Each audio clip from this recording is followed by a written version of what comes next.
ក្រសួងរៀបចំដែនដីនគររូបនីយកម្មនិងសំណង់បានកំណត់និងប្រគល់ការទទួលខុសត្រូវថ្មីចំពោះថ្នាក់ដឹកនាំក្រសួងលើវិស័យរដ្ឋបាលនិងហិរញ្ញវត្ថុលើកិច្ចការរៀបចំដែនដីនិងនគររូបនីយកម្មលើកិច្ចការសំណង់លើកិច្ចការលំនៅឋានលើកិច្ចការយុវជនក្រសួង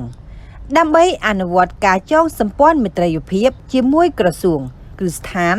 អង្គភាពរដ្ឋដៃគូអភិវឌ្ឍនិងវិស័យឯកជននិងលើគម្រោងបែងចែកដីដើម្បីសង្គមគិច្ចនិងការអភិវឌ្ឍសេដ្ឋកិច្ចដំណាក់កាលទី3ព្រមទាំងបន្តបង្រួមបញ្ហាលើការរៀបចំនិងប្រព្រឹត្តទៅរបស់ក្រសួងរៀបចំដែនដីនគររូបនីយកម្មនិងសំណង់នេះបើយោងទៅតាមកិច្ចប្រជុំជីវភាពថ្នាក់ដឹកនាំរបស់ក្រសួងរៀបចំដែនដីនគររូបនីយកម្មនិងសំណង់នាថ្ងៃទី19ខែមីនាឆ្នាំ2025នេះ